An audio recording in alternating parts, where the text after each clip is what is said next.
This is the August 23rd morning session of the Portland City Council. Carla, please call the roll. Saltzman, Here. Udaly, Fritz. Here. Fish, Wheeler. Here, and both Commissioners Fritz and Commissioner Udaly have been excused in advance. I'm sorry, Commissioner Fish. I don't know why I keep doing that. People do it, it's all right. I apologize. I'll just glue you my hails again. Very good. So just the usual admonition, a reminder that this is an opportunity for the public to be heard. There's two opportunities for the public to be heard and address the City Council in the chamber today. The first is during communications. Those are opportunities for people to come up and speak for 3 minutes on whatever subject they would like. Those, because those slots are limited, we require that people sign up in advance. If you'd like one of those opportunities, you can see our very able council clerk, Carla, over here. The second opportunity is on the first reading of ordinances and resolutions and reports. And if people would like to testify, again, you can sign up today with Carla on any of those issues. There's a couple of ground rules that we've agreed to. First of all, please do not disrupt other people's testimony. I think that's common sense. People want to be heard. and they may or may not have an opinion that you share.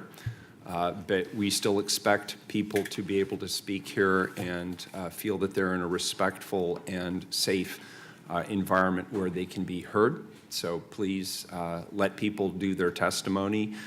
We also ask that people not interrupt council deliberations. This is an opportunity for us to take into account what we've heard, what we've learned, and be able to make a discussion. If you do disrupt people's testimony, or if you do disrupt council deliberations, you will be asked to stop. If you do not stop, you will be asked to leave. And if you do not leave when you are asked to leave, you are subject to arrest for trespass, just so everybody's clear on the rules. So with that, we'll move into the first part of our agenda. That's communications. Carla, please call the first communications. Item 922, request of Jesse Love to address council regarding to be heard on something they can help with. Great. Is Jesse here today? It looks like Jesse may not be here today. Next item, please, 923. 923, request of Don J. Baldwin to address council regarding Freedom Cities campaign. Come on up. And if you could state your name for the record. I'm Donald J. Baldwin. Thank you. And I should have mentioned, there's a light system in the front of the chamber. When you have about 30 seconds left, the yellow light goes on, and when your time is up, the red light goes on. Thank you. Okay. First, I would like to extend my gratitude and thankfulness to Mayor Ted Wheeler and to our distinguished commissioners for all your hard work taking care of our city and for granting me the honor and privilege of speaking to you today. My name is Don J. Baldwin. I'm a citizen of Portland, an emergency medical technician, a voter, and a member of one of Portland's People Power grassroots mobilizing groups. I'm armed today with a few facts, a little of what I hope is common sense, and a little bit of reason. At this time, I would like to ask all my fellow People Power volunteers to make themselves known by rising. People Power groups are a grassroots movement of ordinary citizens and patriots concerned at the direction our current administration is leading the country, and we are here today to explain why it is in the best interest of the city of Portland, in addition to Multnomah County, to adopt the ACLU 9 model enforcement policies and rules. Now, I come to you today as a concerned citizen of Portland and as a medical professional. I believe there's a credible risk to our public health which can be minimized by adopting the ACLU 9 model policies. When it comes to the flu season that is approaching, the Latino population is already at risk due to widespread misconceptions that the vaccines cause more problems than they prevent. According to the LA Times, in 2014, only 15 to 24% of Latinos in California received a flu vaccination. With fear of deportation looming and immigration population distrustful of law enforcement and institutions in general, we can only expect these numbers to decline. Should an outbreak of swine flu, H1N1, or other virulent strain take place this year, I suggest the impact on Portland's public health could be significant, and the undocumented population is extremely vulnerable. I'm not here to frighten anyone or make any claims of imminent danger. The point is that even without an outbreak of severe flu, the impact on public health and child and infant mortality within our immigrant populations may be significant because people are too afraid to access care. During interviews with residents of low-income Latino communities in Denver, researchers found that many didn't call 911 in cases because of their suspicion of law enforcement and the possibility of language barriers with first responders and misconceptions about the cost of ambulatory care. A 2013 study by a professor at University of Chicago, Illinois, called Insecure Communities, or Latino Perceptions of Police Involvement in Immigration Enforcement, reveals some notable findings. Since the beginning of 2017, reports of rape among the LA's Latino population have declined by 25% compared to the same period last year. Domestic violence reports have dropped nearly 10%, and no other ethnic group experienced a comparable decrease. It is clear that mistrust of law enforcement and fear of deportation are responsible for the sharp decline in the number of reports. This is why adopting the Model 9 is so important. By adopting the 9 model policies, we clearly establish the role of law enforcement and really all EMS. When combined with an outreach effort to the community, we can improve access to the emergency care and make all of Portland safer and healthier. Thank you. And if I could just make a couple of comments. First of all, I appreciate your efforts around the Freedom Cities effort, and obviously we have. Thank you. I have recently signed on to the Cities for Citizenship campaign. and I was appreciative of the folks who came and spoke to me about that. We are thrilled to do a naturalization ceremony here at Portland City Hall, so we're looking forward to that. With regard to the ACLU, the Model 9, we actually believe we have adopted those principles. There's some disagreement between us and the ACLU on the specific wording of our ordinances, Correct. but we're working with them on that. And philosophically, we're in alignment on those issues. And it's just a matter of getting to where we're in agreement that our ordinance says what we think it says. Sure. Thank you, but we appreciate it. And I appreciate the folks who came in this morning to show their support for your efforts. Thank you. Next item, please. 924, request of Martha Dibley to address council regarding the ARIS project. Good morning. Good morning. My name is Martha Dibley. I'm a resident of Eastmoreland. Please have a seat. Thank you for being here.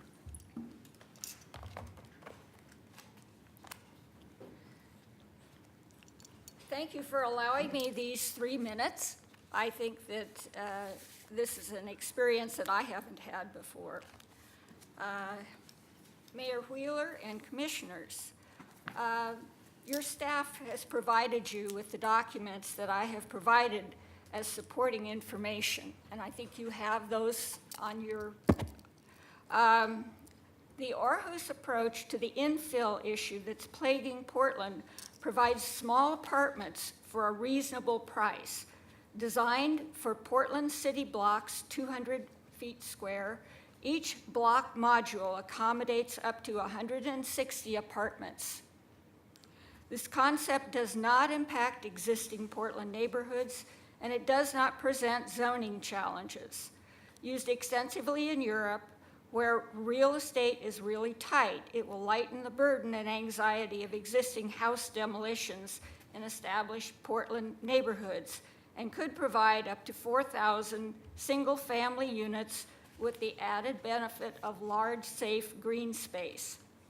The handouts you have been given provide more detail about this project. Don't hesitate to contact me if you have questions. I have a short PowerPoint, and I don't know if that was intended to be shown or not. Okay, so in the PowerPoint, this comes from my visits to the Danish community, and it looks like it would work very well in Portland. I've given you some statistics in that PowerPoint presentation, and you can see that it's a shell with an open space inside, and this inside open common space would allow for a safe and secure area. I've based my cost analysis on $100 per square foot. That may be way low. I don't know exactly how much costs would be. These are just sort of off my head. But the main thing is that this type of a proposal, of a design, would allow small 500 square foot apartments, which, you know, very definitely are small, but it would allow a number of apartments in this area and to actually put these buildings around town in various areas where there are square blocks. So, Thank you. all right, you're Appreciate welcome. it. And you went and visited in person. Beg your pardon? You visited in person, Martha. Oh, yes. Very good. Excellent. Many times. Thank you. I appreciate your providing us with this. All right, thank you. Thank you. Next item, please. 925, request of Donna L. Cohen to address council regarding St. John's Truck Strategy Phase 2 plan. Good morning. Good morning. I'm Donna Cohen. I live in St. John's, and I'm here with I am among 5 of the 6 original members of the stakeholder committee which developed the St. John's Truck Strategy Phase 2 plan. We have Barbara Quinn, Seamus Linsky, Kurt Schneider, Lisa Irani, and myself. So it has been 17 months, we spent 17 months in 2011 to 2013 working on this plan. It's been 16 years since the creation of the St. John's Truck Strategy Phase 1 plan and 4 years since approval of the St. John's Truck Strategy Phase 2 plan. In 2018, the city is to implement the construction phase of this plan. In June, with absolutely no warning, even to the neighbors who served on the committee, PBOT unilaterally eliminated key safety treatments for the Fessenden-St. Louis corridor. Am I too close to the mic? No, you're good. Those features were pedestrian signals. 17 months of hard work on the part of the community thrown out. So much for the public involvement process. Since PBOT's announcement, the community has rallied, and with the support of Commissioner Saltzman, we are told those key treatments are back. However, we have no commitment as to when the treatments will be completed, other than, if not in 2018, quote, following the completion of the larger St. John's Truck Strategy Phase 2 improvement, unquote. There is nothing that has changed in terms of technical requirements for the pedestrian signals in the plan. The same guidelines from the Federal Highway Administration exist now as existed in 2013. I personally have been in communication with the Federal Highway Administration in DC and in Salem and ODOT. The initial attempt to eliminate these signals, combined with wavering now on when they will be done, raises suspicions in the St. John's community. Delaying these especially since delaying these treatments until after the rest of the project is complete would be more expensive. And yet the project has gone from $3.3 million, the best cost estimate for any project that Metro received during that funding cycle, to over $7 million now. We'd really like to know how that happened and why the city feels it's acceptable to now spend $7 million while at the same time taking away crucial safety improvements.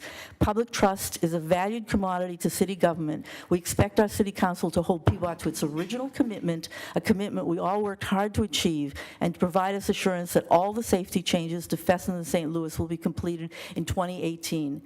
The construction phase of the St. John's Truck Strategy Phase 2 plan should take place as scheduled in 2018 with all its components, including the changes to Fessenden and St. Louis. Safety can't wait. And we have a request for some documents at the bottom. Oh, it's okay, sorry. So we're here with the community, as you can see. And we've worked a long time on this, and we feel that we shouldn't have to wait any longer. It should be part of the original plan. So if I may just respond. So yes, PBOT is going to complete the project in the 2018 construction season. It will include the safety improvements, with the one possible exception being the rapid flashing beacon, which may take a little longer, but everything else is going to be done in the 2018. And that's precisely what is unacceptable to us. The pedestrian signals are needed. We've been waiting, 16 years for them. This street is a barrier to the people on either side. We have people on the north side that are lower income, they're more diverse. We have a high proportion of seniors, kids, and people with disabilities, and we need to be able to get across our community of 15,000 people. So it needs to happen in 2018 along with the rest of the project. Well, that is the goal. But Goal isn't sufficient. Candid with you. We need a commitment. The rapid flashing beacon may take a little longer, but the Yeah, goal we is need to a have it all commitment for all of done it. in the 2018 construction season, all safety improvements. We need it all now. Thank you. Thank you. Appreciate it. Thank you. Thank you for being here. Let's see. So that takes us to the end of communications. We have one We have more. one more? Yeah, one more, 926. Kelly I Tadlock. apologize. Yeah. Absolutely. Thank you. Request of Kelly Tadlock to address council regarding St. John's Truck Strategy Phase 2 safety improvements. PBOT's letter to the Oh, various great. residents. Thank you. Just give them a copy. Okay, thank you. That's the PBOT letter. Good morning. Good morning. Hi. I want to say how grateful I am that Donna Cohen has been on this for so long on our behalf in the neighborhood. I want to speak to you today about the St. John's Truck Strategy Phase 2 plan that Donna just spoke about. I have lived near Fessenden Avenue for the last 15 years. It's not if there will be a traffic fatality on this unsafe street, it's when. Peabot's Vision Zero Anatomy of an Unsafe Street fits Fessenden. It is an unusually wide street. It's a collector street. Cars travel in excess of 35 miles per hour. There are no marked or signalized crossings for over a mile in either direction. There is a long, dangerous blind curve. Vision Zero says we should correct these unsafe streets by installing marked crosswalks with signals. This street bisects a densely populated neighborhood where over half of the St. John's community lives. The demographic is low-income, elderly, disabled, children, and people of color. In order to get to Fessenden from my street without sidewalks, pedestrians have to travel directly in the street. Cars often travel at 35 miles per hour to cut through to Columbia Boulevard. In my case, to get to Fessenden, I have to roll directly in the street to an unmarked intersection and hope that cars going over 35 miles per hour in either direction will see a person in a wheelchair and allow me to cross. Trucks Off Fessenden formed in 2008. Our first success was getting the trucks off Fessenden. Neighbors protested with signs in their yards and in the street with news media. Peabot then put up signs that instructed trucks to use the designated truck route. Traffic Enforcement Division gave tickets to truckers using Fessenden, then the truck traffic stopped. The community worked with Peabot for 17 months in 2013 to approve 3 pedestrian signals, marked crosswalks, and speed reader boards at the blind curve on Fessenden. This was the original approved Peabot plan for 2018. However, June 2017, Peabot met with the St. John's Neighborhood Association to give an update. The original plan had changed and the safety improvements would be stripped from most of the plan on Fessenden. Instead, they would put a bike facility on Lombard. This area, like Fessenden, is not densely populated. This updated version of the original plan was done without notice, explanation, or sufficient documentation. The community members who had worked with Peabot should have been informed of this update, which should have triggered an amendment process to the original approved plan. Community members met with Commissioner Saltzman, and neighborhood associations wrote letters in support of the original plan. Peabot now says they will install our crosswalks after all, but not in 2018, sometimes in the future after projects are completed like the bike facility. The time to make Fessenden a safe street is more urgent than installing a bike facility on Lombard. That project should wait. We have been waiting long enough for a safe street. Thank you. Very good, thank you. Could I just ask one follow-up Sure. question? And you may not have the answer, and I certainly don't.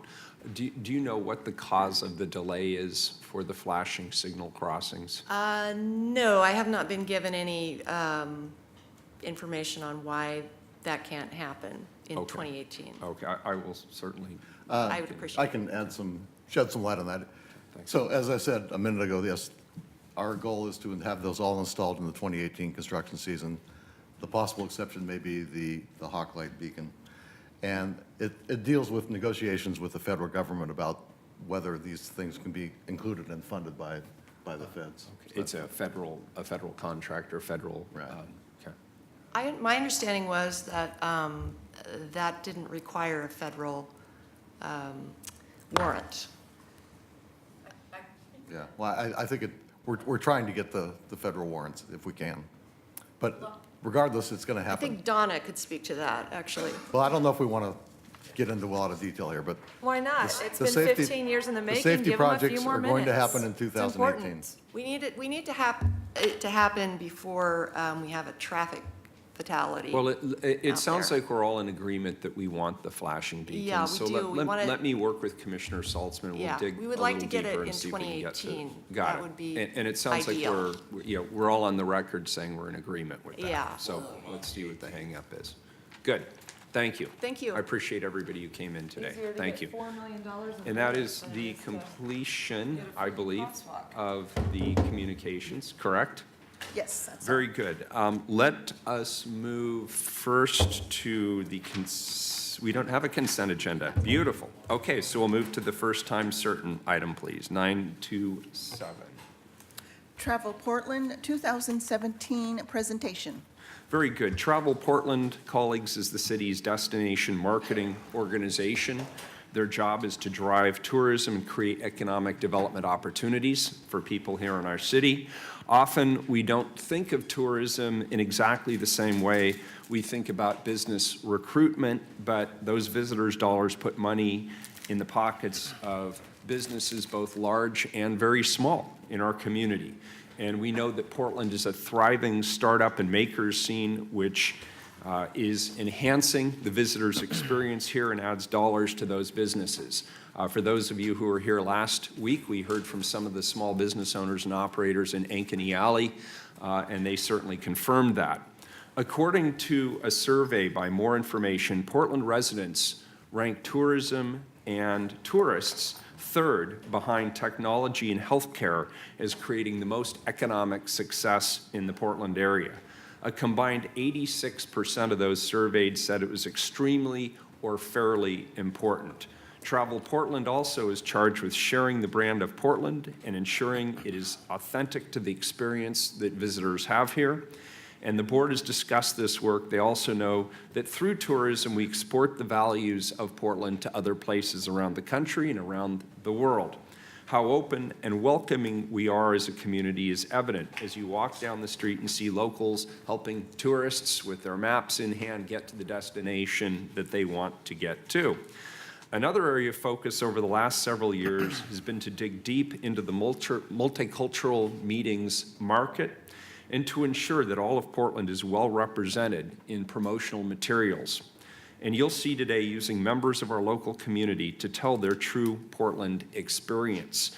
And with that, now I will turn this over to our Able Travel Portland team. Good morning, and thank you for being here. Thank you, Mayor Wheeler and Commissioners. Before we start, I'd like to introduce Naeem Hazan, who is our board chair this year.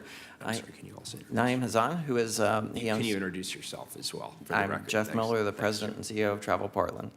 Naeem is our board chair and owns Naeem Hazan Photography and has been a great addition to our board. After 4 years of phenomenal growth, as you know from the lodging tax, it's beginning to become a more normalized growth. And we've seen extra hotels being built. We certainly are excited about the groundbreaking at the Hyatt Convention Center, and that will bring more business to Portland via those conventions that are so beneficial to the city economically. While we have not been able to officially start booking the hotel, we do have 4 groups coming that we've promised rooms to, so we'll have to make that happen. And our job as a destination marketing organization is to make sure that businesses large and small and all lodging types of properties benefit from that. The photo that you see is of the Mercado on Southeast Foster, and this is from our photo library, and it's one of our favorite photos because it represents the joy of Portland. And they received the Travel Portland President's Award this last year for fostering diversity and entrepreneurs. And we think that small business and this culture is the cornerstone of what makes Portland interesting. We had over 9 million visitors last year to Portland. This is up 1.3% from the year before, and these are from Dean Runyon, who does our economic impacts. Direct spending. This is a nice increase from 2010, and you'll see an increase from last year as well. I will tell you that the lodging taxes from fiscal year 2010-11 to 2015-16 doubled in Portland. A huge increase and nice going into the city coffers as well as all recipients of that lodging tax. And we had a 4% increase last year, so a more normalized growth, but growth nonetheless. At the end of the day, this is all about jobs and the jobs that are created through tourism. And I think we'll see an increase in these job numbers as all the new hotels open. We have another 2,000 rooms coming on in the next couple of years, and I'm sure you know about all of those. We talk about healthy hotels and the city's occupancy, and you can see we have very large numbers there, and the average daily rate which has gone from $150 to $182. And in this, when you add the entire city, these are numbers for the central city, but for the entire city, the occupancy last year was 78.9%, and the average daily rate was $152. So that is why we are getting a lot of hotel construction, because we are a very hot market. We do a survey every couple of years of residents, and as the mayor said, Portland residents feel that tourism is important to the economy. It jumped from 58% on the last survey to 65% this year of tourism being important. And another point that I think is really interesting in the survey is we ask people, where do they recommend friends and family stay? 62% do say stay with me, but the folks that said stay in a hotel dropped from 28 to 19%, but the home sharing, Airbnb, VRBOs, jumped from 9 to 13%. So we are indeed seeing those folks, the host, benefiting from this. And we know that our job is to have an impact on the destination. International has been a key investment for us with the Tourism Improvement District. We're committed to branding Portland internationally, and this is the Japanese language tour guide that we did, and this is our mascot, the Dude. We believe he's the only mascot for a U.S. city in Japan, and he has his own virtual travel agency in Japan. This is the Dude in Modi Square, which is the Times Square of Tokyo. He connected through HIS travel agency that we partnered with there with potential visitors. He's quite the Blue Dude. We've created some virtual reality heads, which were at our awards breakfast this year, and we had 3 of them. They were branded food, as you can see, the Ski Dude, and then the Maker's Culture, and sort of the ADX. And we spend a lot of time making sure that those direct international flights through Delta, KLM, and others are well supported. We also, in Japan, partnered with Prosper Portland on a Hanjin department store promotion, where they took an entire floor and made it with Portland products, and we joined Prosper Portland there, which has always been beneficial for us and for them. Last year, we recruited the #1 Dutch reality TV show called Who is the Mole, or Wie is de Mol. It was their 17th season, and it was the most successful show that they've had. 3.2 million visitors a week, and our travelportland.nl website blew up, over 3,000% increase. It's basically a scavenger hunt, and one person is a mole who's trying to break the whole game down. It really helped our how we're seen in that market, and Delta KLM reported very strong increase in their business as well. We're working in London. We were with the group on the inaugural flight, and we've hired Black Diamond, which is a London-based tourism promotion company in the UK, to help promote Portland. We've done Expedia campaigns, and then we'll do some Portland pop-ups in the Shoreditch neighborhood, which is a very Portland part of London, and take Portland makers with us to showcase them there. You probably know that Delta has renewed the flight for next year and expanded its time period, and we are looking for the year-round service, and we'll do our part to promote that. We also moved for the first time in advertising outside of the Pacific Northwest to San Francisco, Minneapolis, and Phoenix, and those market research show that they have an affinity for Portland. And the campaign's titled You Can, which really showcases the spirit of possibilities here and every person's ability to craft their own experience while in Portland. And next I'll show you the 30-second ad that was created by Wyden and Kennedy and House Spirits, which is a stop-motion video company here in Portland. And we got an email from a retired film editor and animation buff who step-framed through the whole ad. And his comments via email were, "And I wanted to sincerely thank you for showing diversity, capital all caps. You have interracial couples, people in wheelchairs, gay couples, preppy to long hairs, rockers, and classical musicians. I mean, I'm really impressed." He goes on to say thank you for subtly telling how everybody is welcome in Portland. And I'm going to let you see how many of those you can catch. And you might also notice, since it's Portland, we have a chicken. Whatever it is that floats your boat, or tickles your taste buds, or brightens your day.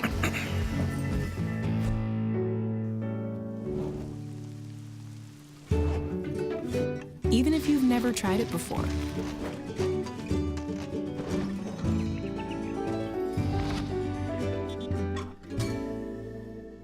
Just know that you can in Portland. This played very successfully in all of those markets, and there was a lot of excitement about being able to showcase those pieces of Portland. And here you see one of the stop motions with the timbers. We also had Out of Home, talking again about handcrafting local products and being able to create your own trip when you're here, unlike any other place on the planet. We did press events in each of those cities, and we took Portland in a can, showcasing Portland products and taking those makers with us, and we got a ton of press on that. It was fun to see how much you can get in one can. You know, public relations is the cornerstone of our success, and you can see some of the results here. An article from the Wall Street Journal, which is not where you might expect us to pop up. But it's been terrific for us to be both internationally and domestically focusing on that press. And with that, we're hosting the Society of American Travel Writers Convention, October 29th to November 3rd.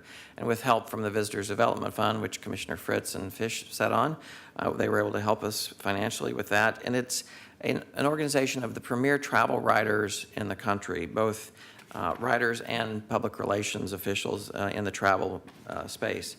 Early registration already shows that we have folks from the Los Angeles Times, San Francisco Chronicle, National Geographic Traveler, USA Today, Travel Leisure, and many, many others. And while they aren't required to write articles, we know from other destinations that they've met that you get many years of residual articles from them. We're very excited about hosting SATW. You know, and the convention business is clearly one of the things that is easiest for us to count, and this is a screenshot of our new meeting planner website. And you'll see it says Let's Portland, which is a takeoff, a little bit of a different takeoff on You Can, and it helps invite those meeting planners to do Portland and some easy tools for them to use. As the mayor knows, we had a very successful pitch with Outdoor Retailer and Interbike, and while we did not get the Outdoor Retailer, we're still waiting on Interbike, and each of those cities is throwing lots and lots of money at those meetings, but it was good for us to work directly with Business Oregon and Prosper Portland and those vendor communities and economic development professionals to help us put that pitch together and really show Portland in a very, very positive light. We were told by the folks at Outdoor Retailer that we stayed in the competition a lot longer than we might normally, simply because of the pitch we put together. And you'll see here, this was, we took our retailers with us via video, and because of our facility size, we weren't able to win that bid, but we certainly gave it a good pitch. We also just did a pitch for the NAACP 2020 in Baltimore. We've booked a couple of multicultural conventions that we're really proud of. One is the Church of God in Christ coming in 2020 with over 10,000 room nights. And another convention whose name we can't give yet, but in 2019 with over 9,000 room nights. And we're really working very hard on this part of the business, and the NAACP was a dream pitch for us. We are up against Miami, and you don't often hear Portland and Miami in the same pitch. But we're really excited about that. 2020 is also an election year, so we would love to have the NAACP's national convention here with us. And I'm going to show you the video that we took with us because I think we used Portlanders to talk about their city. The mayor was also kind enough to be in that pitch, but I think it will show you the kind of pitches we're putting together about Portland.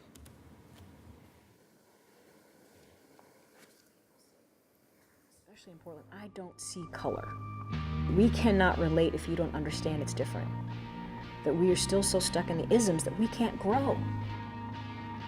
I think we need to get our heads out of our asses. I think that we need to reconcile the history of the state of Oregon and be honest about it.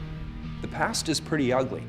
And so I don't say these things to badmouth the community. I love Portland. It's a great community. I'm very optimistic about its future. But we have never really had intentional dialogues to the degree that we need to own that racist past in this state and in this community so that we can move on from it. And that's where I think the NAACP can be particularly helpful. What gives me hope is the work we're doing and we've been doing over the last several years in the Oregon legislature. We had a legislature who was willing to go up the hill and require that all Oregon children, regardless of their immigration status, have access to health care coverage. To me, that's a really good sign that we can make progress and we can move forward. It's beautiful here. There's a different spirit here that I haven't experienced in a lot of places. This is like the food capital of the world. So we've got great restaurants all over the city. We've got wine and beer and everything in between. The arts here, the music here.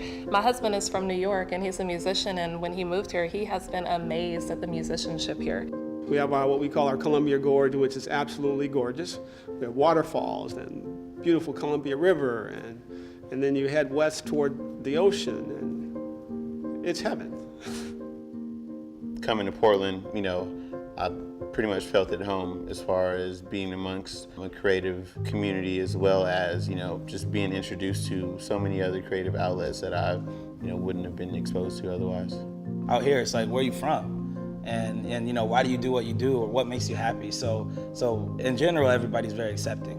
The thing that allows for all the creativity and acceptance is actually, I would say, the industries that are out here. Why we got all these food carts? Why do we have some of the best restaurants? Why do we have some of the greatest creatives, one of the biggest creative agencies in the world, the biggest footwear companies, biggest tech companies? Why do we have all this stuff if we're not doing something right? Having organizations like the NAACP choose Portland. It's not Baltimore, it's not DC, it's not LA. So if you're coming looking for a large African American population, this isn't the place for that. But when you have an opportunity to change the landscape, and not just a city like Portland, but a state like Oregon, with the history that it does, man, that is the best topsoil ever. It feels very counterintuitive to consider Portland, but I think that's what makes it right. And I think that picture would provide a different lens by which to see and understand the possibilities of what the African American experience has been. And so I think there's an immense amount of possibilities that the city could gain by having them be present. If you don't choose Portland, you're actually missing out. It's that simple. You're really missing out. Don't give us a chance. Give yourself a chance. Yep.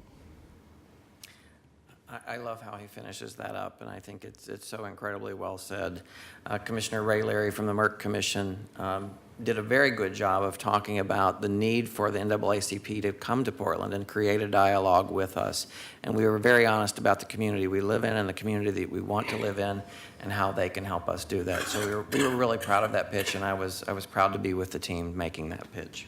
We won't hear until the fall, but we're very optimistic. Let's Portland. This is some of the creative that we did on the convention side. You'll see here some of the banner ads that are on Cvent, which is a meeting portal, the #1 meeting portal, and you can see the creative very much represents the experiences that you'll have in Portland. This is one of the print ads where culture and kindness are superpowers, and this is a picture from the Portland Pride Parade, and we take absolutely every opportunity to show what a welcoming community we are. This is the first ad announcing the Hyatt coming to Portland, and that we can start selling that in about 90 days, but we wanted to get out there in front of this, and we have a long list of clients that we'll be talking to. And this is the Mercatus website from Prosper Portland, and we know that at the end of the day, small businesses and businesses in Portland need to benefit from tourism dollars. And Tamara Kennedy Hill, our Vice President of Diversity and Community Relations, I worked very closely with Tori Campbell, who you saw in the video from Prosper Portland. And we had a vendor showcase earlier in the early last year, and then we'll have a much larger one this coming year to showcase those minority entrepreneurs and to the community, but also to the meeting planners and other professionals that can use their services. So we take very seriously doing our job with other economic development agencies to create business. We work very closely with organizations throughout the city. We have the Travel Portland Education and Training Foundation, which is supported by our golf tournament and member donations. And we focused those scholarships, which are for our industry, the hospitality industry, on students of color using the Black United Fund, Hispanic Metropolitan Chamber, and many others to funnel those scholarship dollars to people interested in our industry. We've also worked very closely with many other community relations, both with their galas, but also funding some of their initiatives like transition projects, which we've just helped fund again the street outreach for downtown for the rest of the summer, and are looking for other ways with our hotel partners to continue funding that, because we believe that we can be a part of the solution there.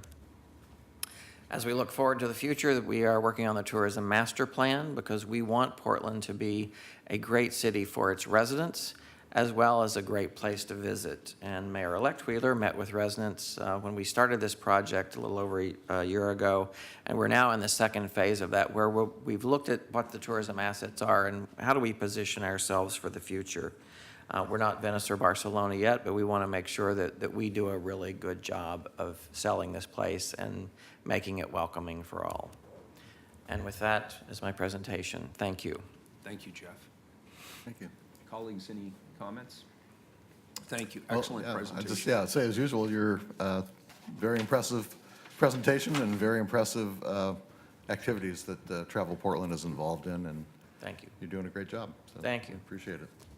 Well done. Thank you. Do you want to tell us about these pins? I'm assuming you gave us these pins, or are they from somebody else?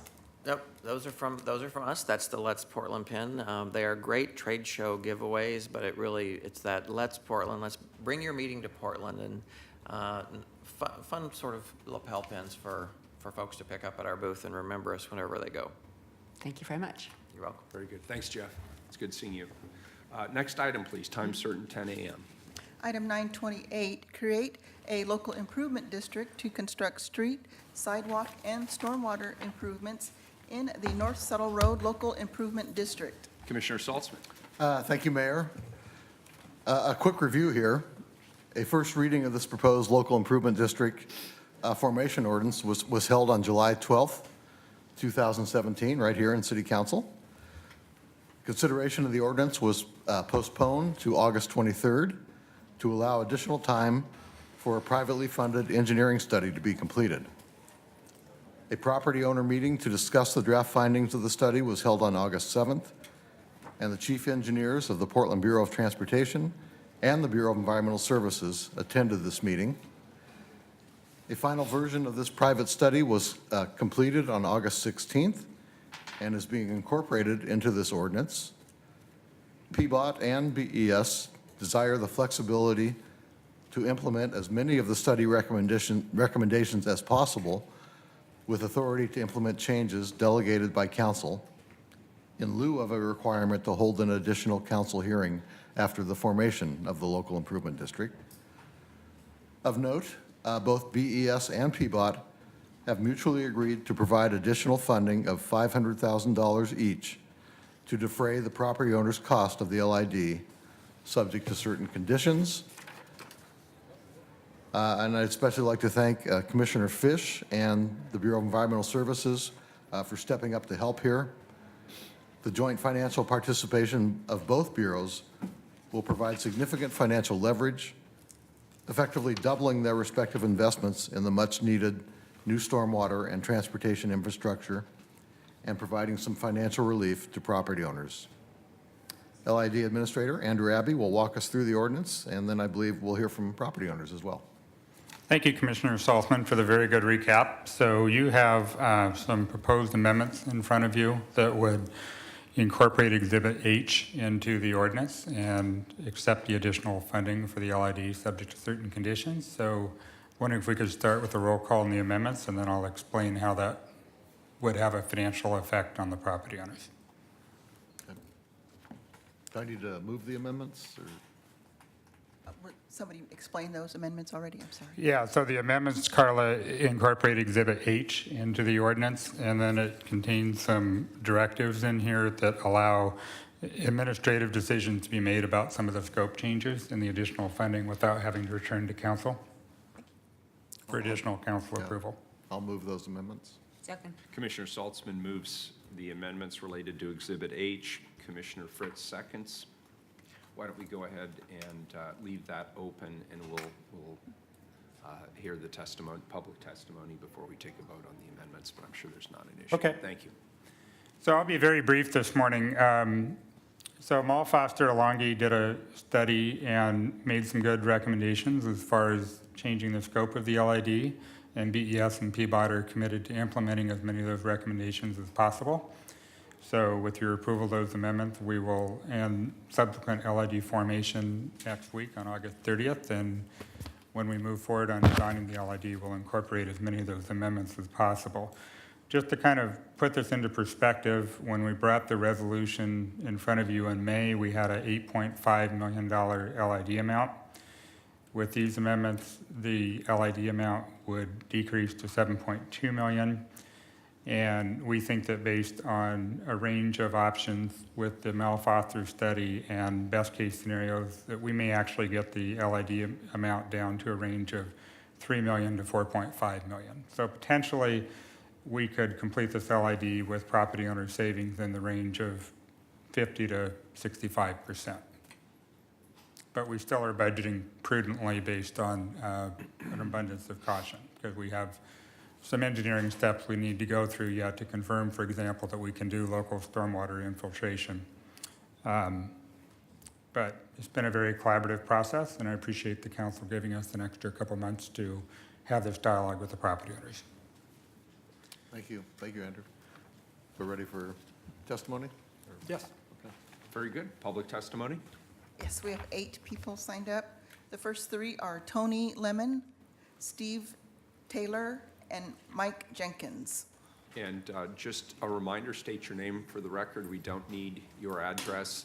And if you are a lobbyist, we do need to know that. And if you're here representing an organization, that would be helpful too. 3 minutes. So my name is Tony Lemon. I'm the plant manager for Lackmus Laboratories, one of the businesses on North Settle Road. We first like to appreciate the opportunity to address the council concerning the formation of the North Settle Road Local Improvement District, the LID. Unfortunately, at this time, Lackmus Laboratories cannot support the formation of the North Settle Road as it is currently budgeted. Lackmus Laboratories agrees North Settle Road is in need of repair.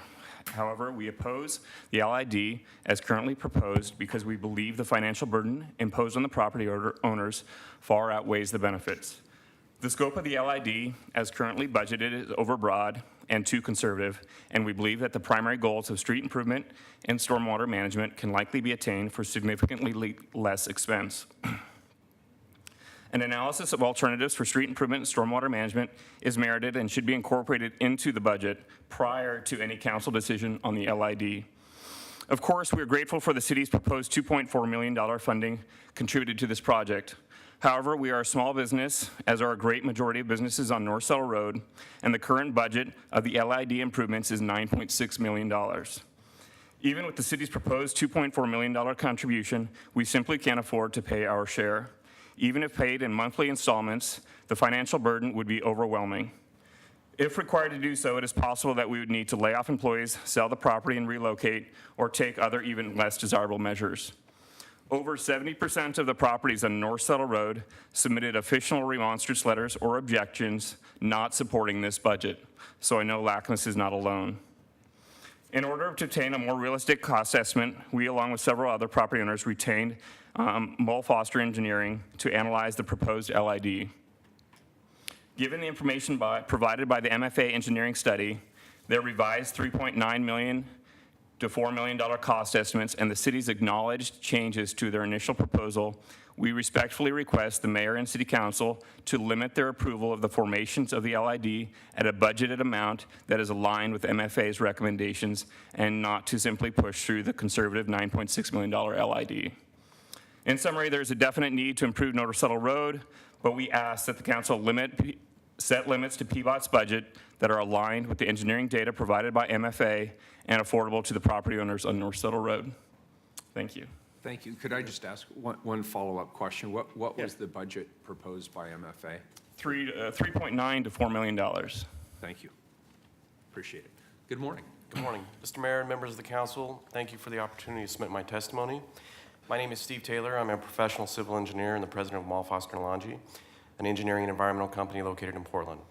We were hired by property owners along North Settle Road to evaluate the conceptual roadway design and associated cost estimates prepared by the city, and to determine if there were ways that the roadway project could be completed for less while maintaining the city's goal of having the road meet modern roadway standards. As part of our work, we commissioned 3 separate studies, which are included as part of our submittal to the city. We completed a geotechnical study, a stormwater infiltration study, and a traffic study. Mull Foster and Longy used the results of these studies to develop a conceptual cross-section for North Settle Road. prepared recommendations for changes to the original design, and developed independent engineering cost estimates. Before I go into what our study found and our recommendations, I'd like to acknowledge that the city did not have this information that we collected in our studies when they prepared a conservative estimate of $9.6 million for this project. This number is what caused our clients concern and motivated them to hire us to collect field data and to see if the project could be completed for less. We've shared our information and recommendations with city staff, and they've been very understanding of the property owner's concerns.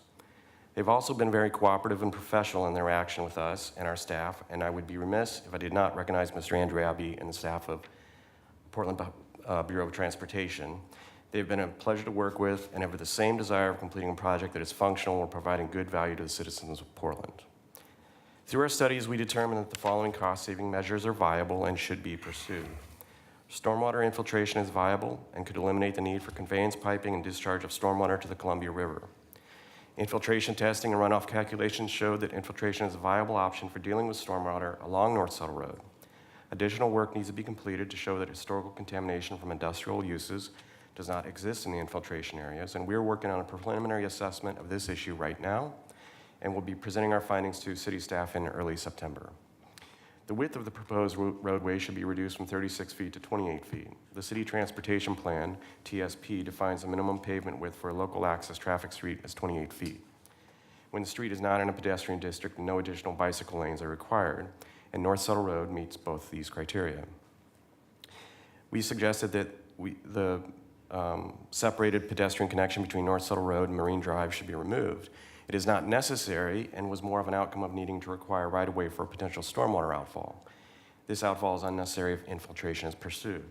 Installing a new sidewalk along North Settle Road as part of this project would adequately address pedestrian needs. Reducing the driveway widths and evaluating shared driveways should be evaluated. The original design assumed 30-foot wide driveways for all property owners, and as part of further design, this can be focused on what can be accommodated with shared access points. In conclusion, we found that if our recommendations are implemented on the North Settle Road project, the project could be completed for between $3.8 and $4 million, providing significant savings over the initial estimate. Our understanding is that city staff will utilize our report and data collected and have determined that because of this work, design is at 25% versus 0%. While there are still questions to answer to assure these savings be realized, we are confident that the city, the affected business owners, and its citizens can realize substantial savings beyond the original cost estimate while providing a functional road built to modern roadway standards. Thank you. Thank you. Good morning. Good morning, Mayor. Good morning, Dan. Good morning, Fritz. My name is Mike Jenkins for records. I'm with the Hawthorne Bus 420. I was just told today, right in here, that my dogs aren't dead, but I was told yesterday that my dogs were shot in the last 24 hours. I've been going nuts. Now, your police officers got me out at 4:31 at 10:15 yesterday. I'm sorry. I'm aware of what happened, but this is not related Oh, to yeah, that. it is. Oh, yeah, it is. Oh, yeah, let me get to it. Please Let me get keep to it it. related. Oh, yes, Thank you. sir. Yes, sir, it is. You know what? Us homeless problems out here, we have problems. And you know what? We're going to step up to this. We do have problems. You know, we got Right to Dream over here, okay? I got records. I got 17 phone calls of alcohol being drunk on police calls. There's your records. I got proof and everything else. Listen, we have agreed to meet with you. We have met with you after the last two meetings. No, you I'm haven't, Mayor. You Yes, have I not have. came back and Excuse called me once, you son of a bitch. Excuse me. Suck Okay, my you dick, are in bitch. violation of council rules. Suck my dick, Mayor. You were arrested for trespassing, and Bullshit. yes, you were. fucking killed my dogs, you motherfucker. And disorderly conduct, and you were notified. You were notified that your dogs were ready for. You were notified that your dogs were ready for pickup. Don't say that, pork chop. Shame on you. Thank you for your testimony. Next three, please. Are Mimi Gurman, Star Stoffer, and Corky Collier.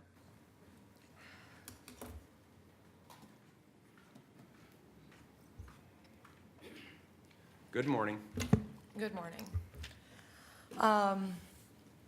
Star Stoffer, for the record, as you very well know.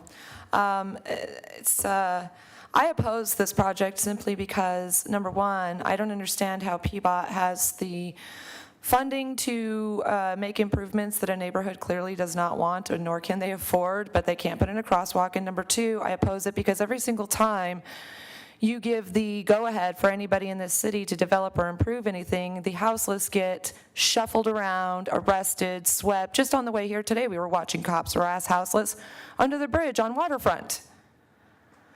I mean, it's ridiculous. So, I mean, where is PBOT's plan when they come in and do this, so that the impact isn't so traumatizing on the houseless in that area when they get shuffled around and moved again for an unnecessary improvement?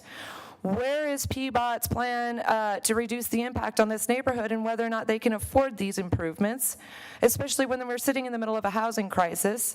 This project, very well, based on the numbers that guy gave that testified 2-3 people before, if this is too expensive, this could displace some of those folks. I mean, at what point do you let the community be the community and tell the developers to pack sand? Or is just everything in this city about money? Oh, wait, it's not, because we're still waiting on that $50 million for the houseless. But thank God the cops got their $4 million in bullets. That went through just bam, like that.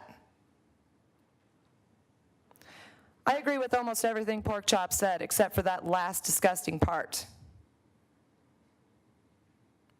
You're shameful because you put children in danger and act like you don't. You're shameful because you put black people in danger and act like you don't. And you're just shameful because you're gross all the way around.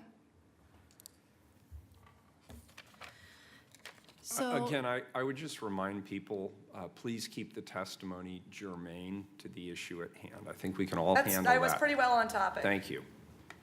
So, yeah, so I just looked up this agenda item, and it has to, I don't know, near like Columbia Boulevard, is that right? The water, no, why does it say that in there? I don't know why that says that in there, but I just read it.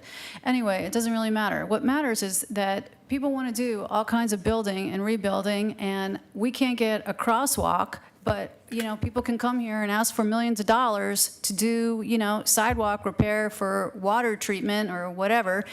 And all I can think of is, why do we keep giving money to all kinds of development in Portland when we have Nazi cops on the Portland police force, and we can't get a crosswalk in due time without you saying it's part of the deal, it's not part of the deal, well, it can't be part of the deal, maybe it's part of the deal. That's what we're left with in St. John's. I live in St. John's. I know Fessenden. I can't cross Fessenden, and I'm not in a wheelchair. I don't know if you've been to Fessenden, but you should try crossing Fessenden. It's a highway, Fessenden. And the fact that we're giving money, and we sit here every week, we come here every week to see how the city works. We know how the city works. And the city doesn't work for the people. The city works for builders, contractors, different forms of employment, taking away people's homes, all kinds of things that are egregious when the houseless aren't even getting the money that you aren't dealing with, Mr. Mayor, until October, which was supposed to be started, I think, in July, from the budget. And also, the fact that we can sit here for this agenda item to testify, but we couldn't for the Travel Portland agenda, I believe is a violation of our rights in city council, and it's been brought to the city attorney. Can the city attorney please answer that? If we were actually allowed to testify for the last agenda item, which is under the same section as this agenda item? Because I don't know why we weren't. That was a presentation, so the answer is no. Okay, I don't Presentations know. don't have Lightning knows testimony. more than I do, and the lawyer knows more than I do for sure. But, you know, it was brought to my attention, so I wanted to bring it up. Because if that's a violation, then we should be allowed to testify against that. Travel Portland, everything's beautiful. And yeah, we're going to put black people in to tell everybody around the world Not about Travel that Portland. This is about an LID. it doesn't really matter, It Mr. Mayor. actually It doesn't does. matter, It Mr. actually Mayor. does, because It those are the actually council doesn't rules. matter, Mr. No, Mayor. it does. No, it doesn't. The Because reason this works is because people abide by the rules so that everybody gets to testify and be heard respectfully. That's why we I have the would say council that rules. we don't have and a you're in crosswalk, violation of and them. that's not working for anybody. I told Vera Katz once, that if a particular building went up in our neighborhood in St. John's, and it didn't, we won. But if it did, and there was a death on that hill that goes down to the river, if there was, it would be on her. And if this happens, Mr. Saltzman, it will be on you if there's a death. Thank you. Corky, good morning. Good morning. I hope I'm in the right meeting. You're in the right meeting. Good, thanks. If you're here to talk about LID, you're in the right meeting. I'm here to talk about Good. an LID. Please state your name for the record. Corky Collier, I'm Executive Director of the Columbia Corridor Association. Regarding the LID, it does appear that the plan is coming together pretty well, or at least almost. We have to keep an eye on expenses. We've got to further evaluate the on-site stormwater infiltration. We need to make sure that financial contributions do actually arrive. But we're on track. I want to thank Commissioner Saltzman and Commissioner Fish for making this happen. Directors Jordan and Treat have hired great staff and have done their part. Maurice Henderson helped move things along. Ball Foster report has provided very valuable analysis. I'm not going to break out in kumbaya, but it's worth noting that outside of the downtown, I don't think we want to do that right now, but outside of the downtown transit mall or the OHSU tram, this is the largest LID in city history, and it's funded mostly by adjacent property owners who are going out on a limb to pay for it. It could have turned ugly, and it still might. It's possible. But everybody has remained respectful and focused on solutions. Small, low-margin businesses have stepped up to do their part and provided a considerable amount of money. PBOT and BES have found a relatively small, well, it's a large amount, but it's extremely outsized important amount of money to help out. And Andrew Abbey will keep expenses down. Won't you, Andrew? Good, yeah. We count on that. In the end, the city gets a rebuilt street for a bargain. And that's why we really appreciate and stress the need for the city to provide a little bit of funding to help those adjacent property owners move this along. Hopefully, we'll stop breaking a few axles in those 3-foot holes. Thank you very much. Thank you. I have a question. Yes. Just to remind us and people at home, why is this street improvement needed? Well, if you look at the evaluation of the street condition, it's as bad as it gets. It's almost non-existent.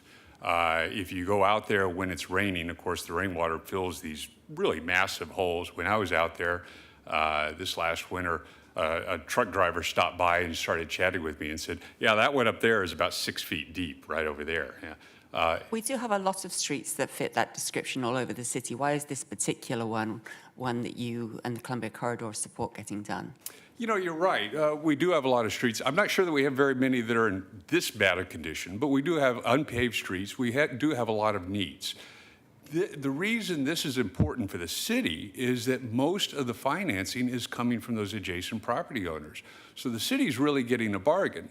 And from the perspective of those property owners, they're kind of scratching their heads saying, hey, I paid my taxes. Why isn't the city providing the entire street rebuild? And we all know how difficult that is. So I think that's sort of the answer to your question is the reason we suggest you move forward on this is because it's really a bargain for the city. And then, of course, it's extremely important for those property owners because this is an industrial area and you're provided a lot of trade sector money coming up and down that street. So. Thank you. Thank you. Thank you. The last two who signed up are Jim Brown and Larry Kahn. Good morning. Good morning, Mr. Mayor. My name is Jim Brown. I'm an attorney that represents several of the property owners along North Subtle Road. Mr. Mayor, members of the council, on behalf of our clients, Western Container Transport, Eco Services Corporation, our Operations LLC, and Trigco Real Estate LLC, I appreciate the opportunity to speak in support of the formation of the North Subtle Road LID as currently proposed with inclusion of the Mall Foster Alongi engineering report, which is Exhibit X that you've received today. We also want to thank city staff and Mr. Abbey for their helpful efforts in bringing this proposal to the council. They've listened earnestly to the property owners' concerns and have worked with us to design a project that meets the needs of the city, the property owners, and provides capacity for future development. We're grateful for the city's proposed $2.4 million funding contribution to the project. We recognize that municipal funds are tight and applaud the city's recognition of the need for North Subtle Road to be reconstructed and its willingness to contribute significantly to the project. We appreciate the city formalizing these contingencies with their vote to form the LID. With respect to future development, we respectfully request that a provision be included prior to the final assessment stage of the LID that in any future development that may occur along North Subtle Road, that the development entity be solely responsible for providing any traffic control measures that may become necessary along North Subtle Road or at the North Subtle Road, Portland Road intersection. We, as a property owners, we commissioned Mal Foster Alonji to do this study because we believed it was necessary to have the additional information to properly scope this project, and we're grateful the city's been receptive to those findings. We also appreciate the help of city staff and Mr. Abbey and their transparency with which they've moved the project forward. We look forward to continuing to work with them in reaching the final design stage for the roadway and the stormwater infiltration system, which we think will achieve the savings that have been talked about today in this project. Thank you. Thank you, sir. Good morning. Hi, my name's Larry Kahn. I'm an agent for PMP Properties, a neighbor on North Subtle Road. And I don't think I've missed a meeting since we began meeting on this issue a year ago or however long it's been. And I do appreciate the efforts that have taken place, particularly with regard to potential city funding. I don't know if some of those funds are on a percentage basis or not. But on behalf of the owner of PMP Properties, we don't feel that Subtle Road is any more in need of this type of project as many, many other streets in the city of Portland. And I also think that the city can't afford it, the property owners can't afford it, the land values won't support it. And my feeling is that an effort to find a way for allowing the property owners to maintain this street by themselves is the most prudent method that should be addressed. I think 6 feet deep on any of those potholes is a stretch. Although I'm not traveling down the length of Subtle Road, we only use about 300 feet on the very east end. But I do go down Subtle Road, and yes, some of them are deep. Can they be maintained? Yes. For how long? Who knows? But at this point in time, it's something that I think is beyond all of our abilities and efforts. Thank you. Appreciate your testimony. Thank you, sir. All right, so we'll vote on the amendment before we move this to second reading. Is there any further discussion on the amendment? I actually don't find the amendment in writing. Could somebody? It was Exhibit H, is that correct? I believe there's a memo from staff that includes the amendments in it. It begins. So that's Exhibit H. Hang on. Thank you. And the amendments begin on page And I've got it too. 2. Okay.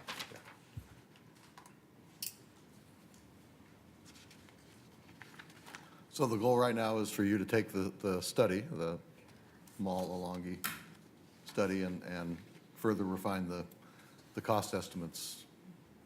Yes, Commissioner, Andrew Abbey, LID in downward direction, yes. Yeah, Andrew Abbey, LID administrators. So just to clarify, so what the amendment does is it incorporates the study of the new Exhibit H, and it allows us to administratively make the scope changes that were recommended by Mal Foster without holding a subsequent council hearing, notifying all the property owners, and then providing property owners with the opportunity to remonstrate against making the cost reductions and the scope changes. Also, just listening to some of the testimony, it might be worth noting that the $500,000 from BES can only be used to build stormwater infrastructure, and the $500,000 that's coming from PBOT, which, by the way, is contingent upon including Settle Road in the new SDC project list, can only be used to build additional capacity. So I think the council knows that I've been at Settle Road for 13 years. I've had 13 years worth of conversations on this, so I would respectfully submit that this is the end of the road, and the decision is now for council to make.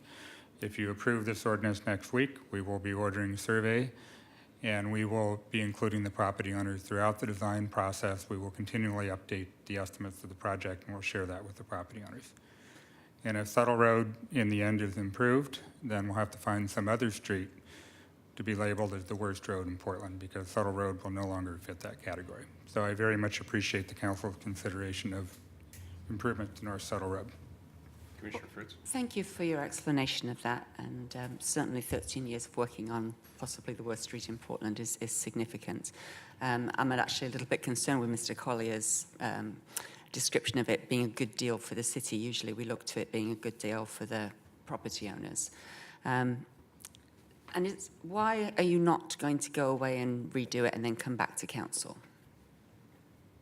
I feel very confident that the recommendations in the Mel Foster study have a lot of merit. And if you saw the written testimony that I emailed around to the council offices, you can see that we had quite a few letters of support for adopting the recommendations of the Mel Foster study. So in my mind, I think most of the property owners have weighed in and have been supportive of the Mel Foster study. So I didn't really see a need to bring that question back before council. There's quite a big difference between 9 million and 4 million though, right? Yes, and I would also say that we have not taken the Mel Foster estimate and run it through our standard estimating process to validate the numbers. But I don't think we need to do that, because I think in short order we'll confirm whether we can do stormwater infiltration. We already know that we can narrow the road. And so we think that once we do a 30% design, we can do an estimate. And I think it's going to be a lot closer to the Mel Foster study than it is to be closer to the original estimate. And what is the what are the options to the property owners if you go through this process and they find out it's 7 million instead of 9 million, and they feel they can't afford that? Well, I think it's important to know we're only going to charge the property owners what it costs to build this project. So to be very clear, my goal is for this LID to come in substantially under budget and bring in good news for the property owners.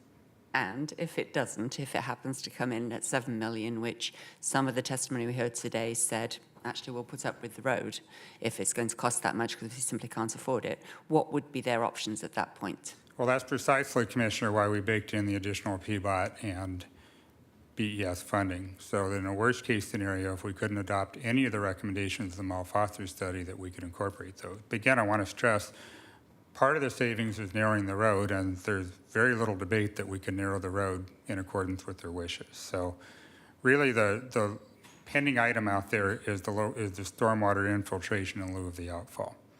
And the initial information from Mel Foster indicates that we should be able to do that. Yes, and if it turns out that's not the case and it comes in at 7 million instead of 4 million or 9 million, the property owners are still unhappy with it, what happens then? Well, the default scope of the project is we build a stormwater outfall, and those costs would be billed to the property owners. And at that point, they would have no option other than to get billed? That is correct, but they could finance it over 20 years. Which some of them have said they can't support. I can't understand why. I know you've been doing it for a long time. This information's come in. There seems to be, everybody's said that we're working together well. Why not come back to council so that everybody can sing Kumbaya and bless it on its way? I'm just concerned that people are asking us as well as you. They're asking us to trust you, which of course we have reason to do so.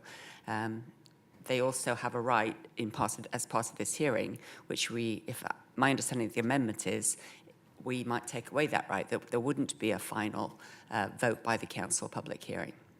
It is certainly the council's prerogative if you want to defer making a decision on forming the LID, and/or if you want to direct me to bring something back to council. That certainly is the prerogative of the council if you wish to do that. It sounds like you're already halfway there. You've considered the study, and it won't take all that much more to come back to council. I think, Commissioner, what I'm struggling with a little bit is we've been at this for 13 years, and at some point, we have to have a budget to actually go do the survey and the design. So PBOT relies on a formed LID as a basis to start survey and design. So it's difficult for us to start designing and surveying a project that we don't have a budget for. So that's why we really need council to approve the LID in order to do that next step. And that was a pretty fundamental change we made to the LID program, because what we used to do 15 years ago is to go design projects and survey them before we knew that we had a project. And we wound up spending a lot of money designing projects and throwing plans on a shelf and not building anything. Or worse yet, we would design a project 2 or 3 different times and build it once. So I'm trying to be responsible with the limited resources that PBOT has to not spend that money unless we know that we actually have a project to design and build. Usually we have a much higher confidence level, though, of what that number is going to be. Well, again, it's been scoped based on a stormwater outfall that once we get the level 1 and the level 2 environmental analysis, then that would be the point in time where we can confirm with BES that we can do the local stormwater infiltration. We already have those findings in the Mal-Foster study, and shortly after LID formation, we're going to get a level 1 assessment from Mal-Foster Alongi. And then BES is going to go to the next step of doing a level 2 environmental assessment. So if we were to pass this next week, could we add one additional step to this rather unusual process of a report back to council in the middle when it's been agreed as to how much it would cost? Or at that point, do the other property owners just in regardless of whether it's 3 million or 9 million? We could certainly brief the council, Commissioner. I think that the question would be is whether you want council to make another decision with respect to the scope of the LID. But we could certainly include a directive for staff to report out an updated scope and cost estimate to council. Well, I'm sure that none of us want to put any company out of business with a large bill, even if with the capacity to pay it over 20 years. And what I heard today was we do have agreement that it's a terrible street that needs fixing. There seems to be a lot of concern for the amount that it would cost. Of course, the more it comes down, the more the proportion of the city's fund is up, because our dedication of money, I'm assuming, will not go down? The 2 bureaus? Yes. That's my understanding. Yeah, we're in for 500,000 each. Yes. Okay. And, there's always the option of looking at additional funding option too. I mean, I haven't brought that up, but that's certainly another option for council if council wants to provide more funding for the LID. What is your assessment of why this particular, other than it being when you've worked on for 13 years and in terrible condition, what are the benefits to the community to having this street improved? I think for me, Commissioner, it's not really based on an engineering study or anything terribly scientific. It's just that if my phone rings for 13 years, at some point I just sort of reach a conclusion that there is a need in the community for this street to be improved. And so fundamentally, I'm just trying to be responsive to the property owners. Okay, and just last question. Some of the testimony was about a condition of approval of a future development being responsible for the traffic light. Can we do that as part of this process if we wanted to put a condition like that on? But more importantly, does this improving the street make scarce industrial land more available for development? How much undeveloped property or underdeveloped property is there around the proposed LID area? Well, certainly the improvement, I think primarily the improvements are going to benefit the existing property owners. We don't have any pending development proposals on the table. So I think some of that discussion is a bit academic, but I think what we can certainly do between now and final assessment is monitor that and perhaps craft some language to that effect. If there were some level of development that would, for example, trigger the need for a traffic signal, I think we could certainly take that into account and incorporate some language into the final assessment ordinance. I want to be really clear, it is not my intent to come back to these property owners for a second LID to build a traffic signal. And usually the last in is the straw that breaks the camel back and is responsible for the traffic. Yeah. I was just wondering, is there an area, any undeveloped land around where we're going to do the LID? There are some undeveloped areas in the LID. I honestly don't think we're going to trigger the need for a traffic signal. I'm not a traffic engineer, but I don't think that's a likely scenario. No, I'm also just trying to justify the expenditure of public money, and the reason for doing this, that we do have a scarcity of industrial land, and if there is any undeveloped property, that would this LID might help. I think part of the justification for spending public funds on this, Commissioner, is the city has some level of maintenance responsibility for the street. And frankly, we're wasting our maintenance operations, limited resources, trying to put Band-Aids on the street. So if we can reconstruct the street, it benefits the property owners and it benefits the city, which is exactly why we set this up to be a funding partnership between all the entities. So Okay. it's a difficult decision, I recognize that, but my recommendation is to approve this next week. And I'm comfortable with that. I would like a report back to council after you've gotten to a more definite estimate of. What I might suggest, Commissioner, is in lieu of a hearing, I could be happy to send a memo around to the commissioners, maybe not schedule it as a council agenda item, but I can certainly send a memo around that briefs council on the outcome of that. That would be okay. And could you please send it to all the property owners as well? Absolutely. Because then they have a direct opportunity to come to us to ask for help. Absolutely. Be happy to do that, Commissioner. Thank you. Very good. Any further discussion on the amendment? Please call the roll. Saltzman, Aye. Fritz, With my concerns on, and your replies on the record, aye. Wheeler. Aye, the amendment's adopted. This is a first reading of a non-emergency item. It moves to second reading as amended. Thank you. Thank you. Next item, please. Item 929, accept bid of Precision Trenchless LLC for the Tabor Powell Phase 2 Sewer Rehabilitation Project for $1,841,089. Very good. And we have BES staff here today. Good morning. Thank you for your patience. Thanks, Larry. Good morning. I'm Larry Palat, Procurement Services. You have before you the procurement report recommending a contract award to Precision Trenchless for the Tabor Powell Phase 2 Sewer Rehab Project for $1,841,089. The engineer's estimate on the project was $1,875,000, and the Bureau's confidence level was high. The project was advertised as city's electronic procurement system pursuant to Ordinance 188375. Bids were opened on June 22. 5 bids were received. Precision Trenchless is the lowest responsive and responsible. I always go too fast and stumble on that one. Lowest responsive and responsible bidder at $1,841,089, which is 1% under the engineer's estimate, which these days is a very welcome thing.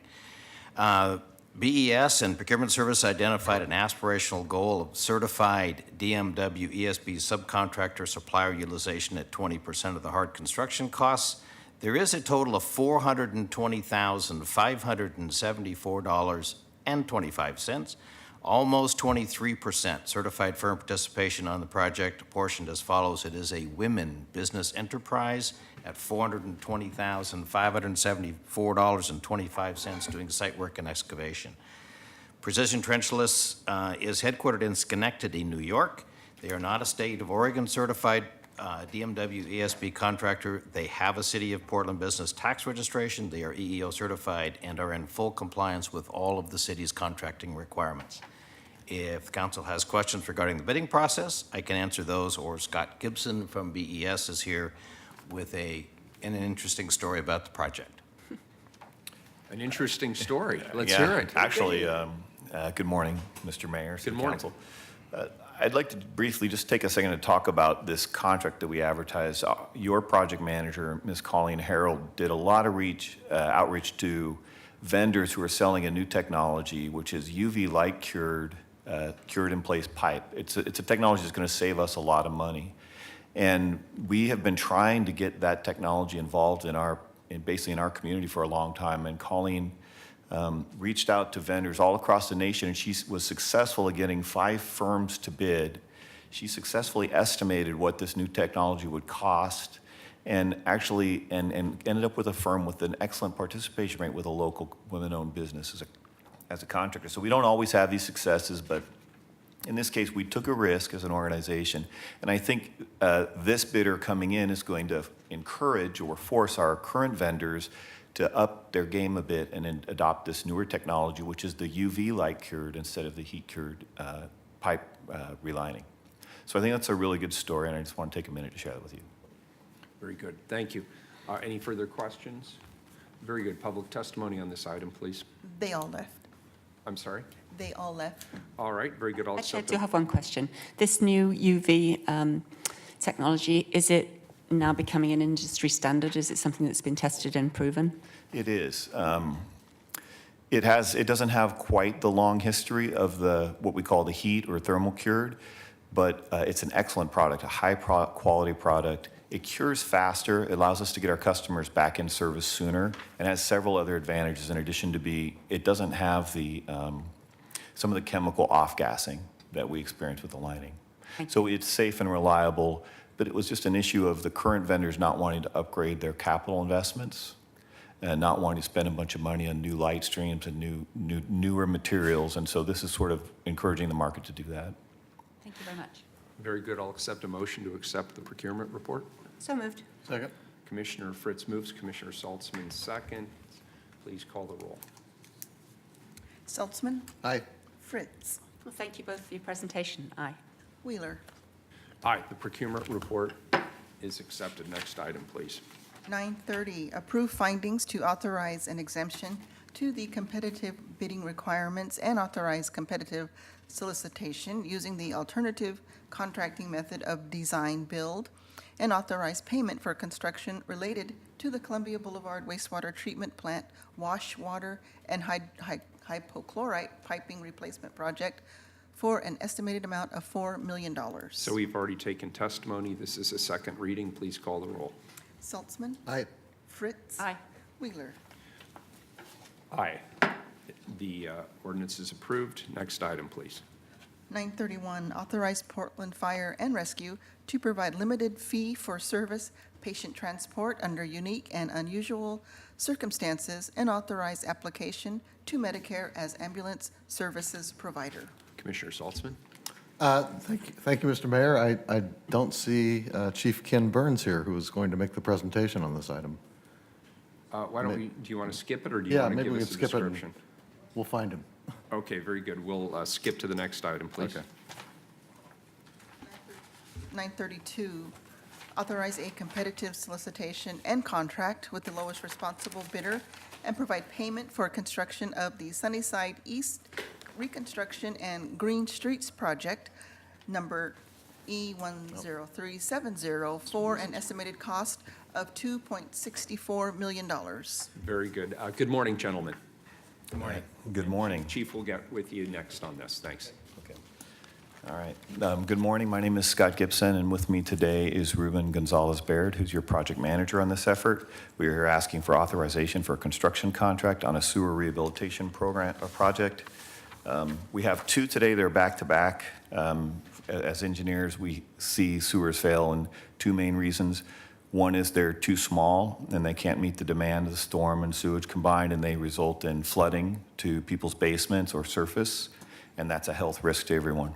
So the first project you're going to see by Ruben is about the capacity of sewer. The second one is about when a pipe dies, when it gets old and it starts to decay, and Margaret's going to talk about that one coming up next. I'll turn it over to Ruben. Good morning, Mr. Mayor, councilors.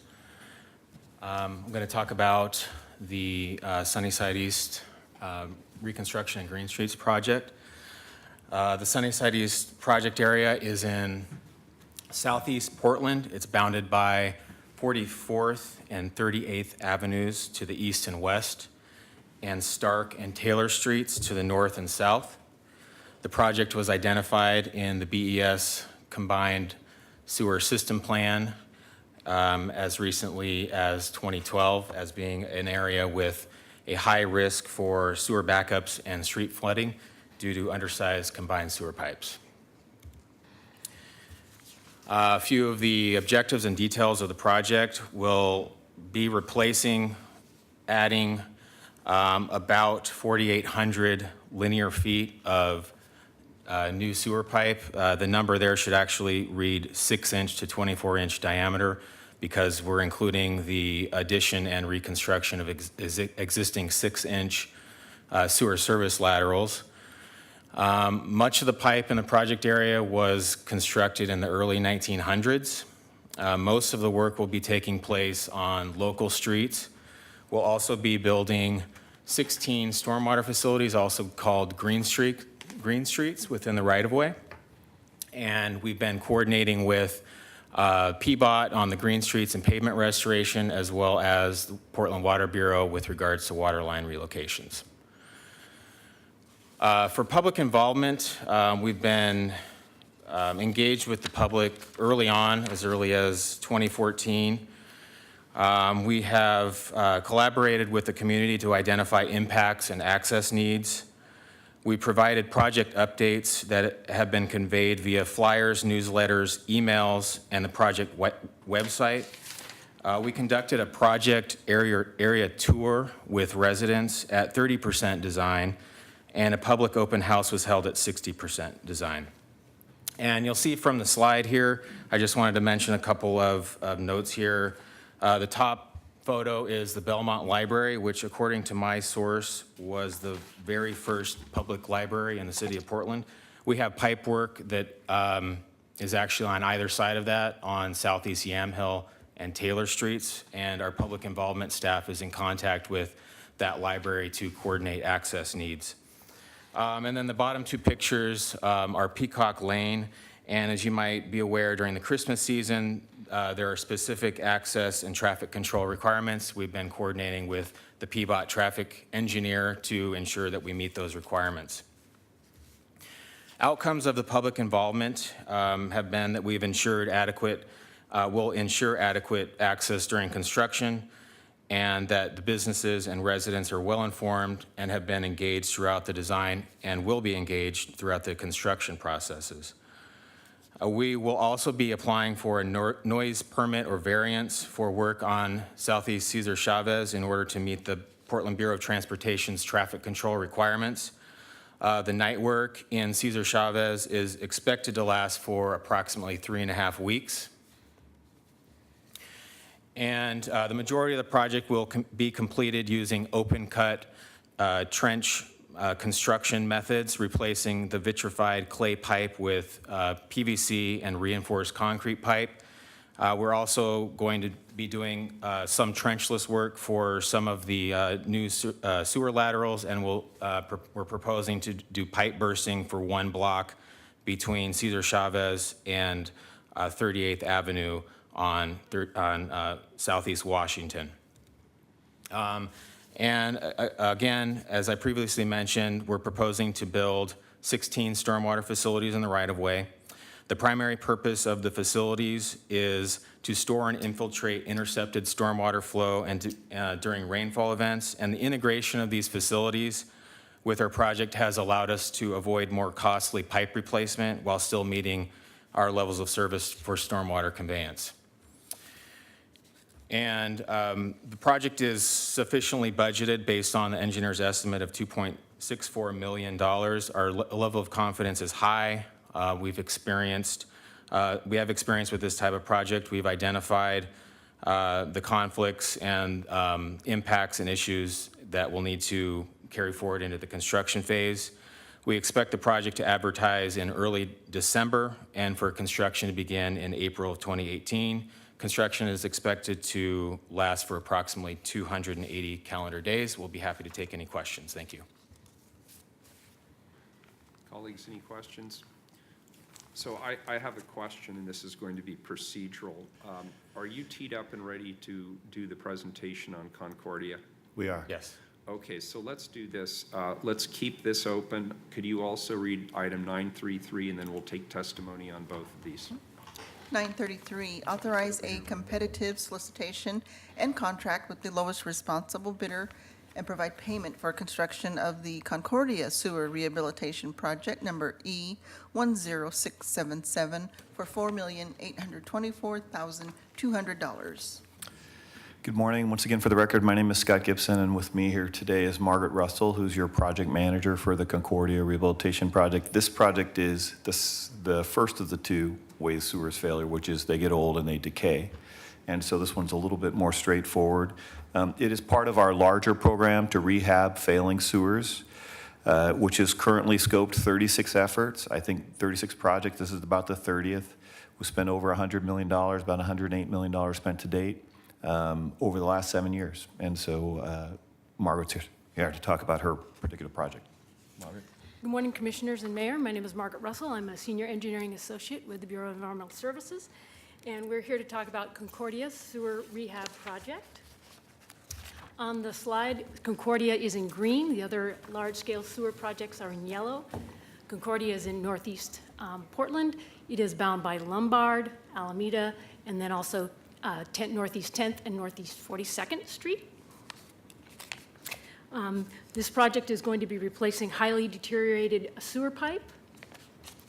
As a project overview for the segments, we have 54 segments of pipe, which means pipe manhole to manhole. Of this pipe, about 16,000 linear feet will be rehabilitated. There is 13,000 worth of main in that pipe. The remaining 3,000 are lateral, 6-inch lateral pipe. The main pipe are 8 inches to 24 inches, and the majority are a typical 8-inch sewer pipe.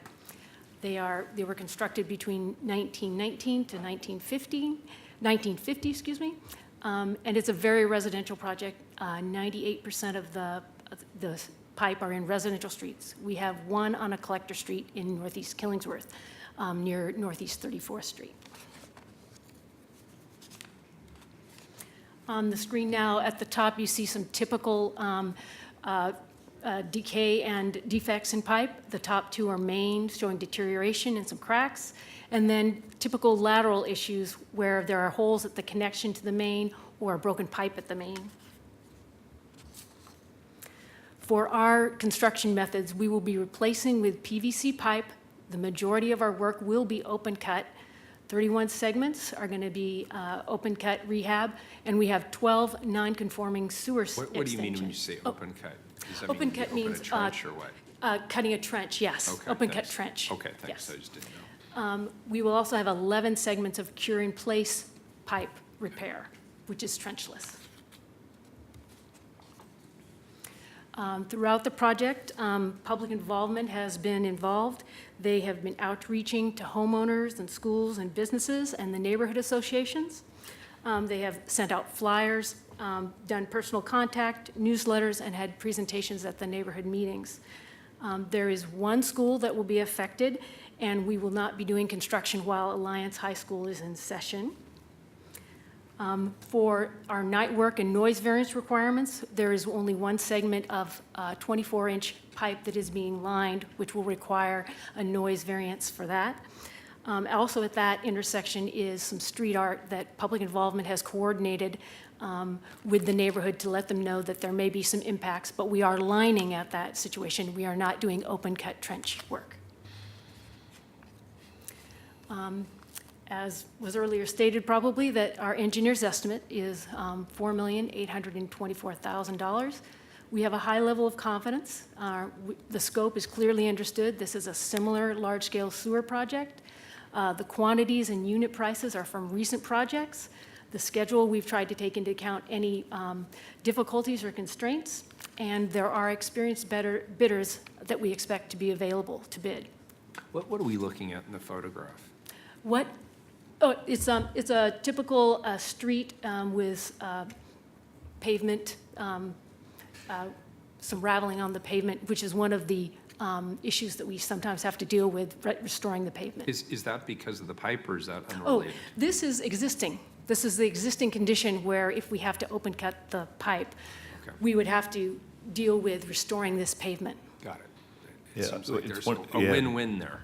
What? Seems like Yes, there's a win-win um, there. Yeah, I think there is a win-win. We've been working with PBOT on a way to leverage these big trench patches to get potentially full-width replacement wherever we can, wherever it makes sense. Trench patching is done by hand often with small crews. It's more expensive, where if you have a mechanized replacement of lane to lane or wider, there are some savings. But one of the things that our engineers deal with as a risk is once you get into construction with heavy equipment, you can have roads that are in poor condition fail. And then as a responsibility to the neighborhood and PBOT, we end up having to pick up that cost as a part of our project. So I think the reasons why it's here is that she's attempting to estimate how much of that we're going to be paying for in advance. It's a little bit of a Right. reading the tea leaves. Yes. For our schedule, we hope to advertise in October, begin construction in February of 2018, and it should last approximately a year, 400 days. Do you have any questions? Very good. We'll take testimony on 932 and 933. Thank you for the presentations. Mimi Gurman. Coming up.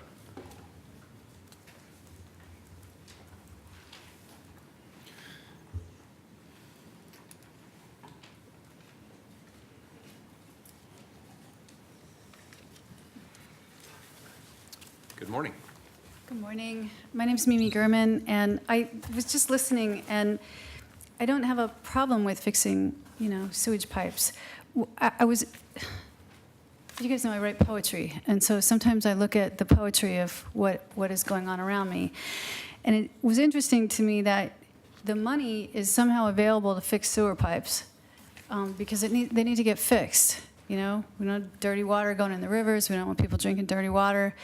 But the way that we describe houseless people are as dirty, not myself, I don't describe them this way, but the common language is they're filthy, they're broken, they're mentally ill, all kinds of things, meaning all of which are similar to how we describe what's going on with sewer pipes.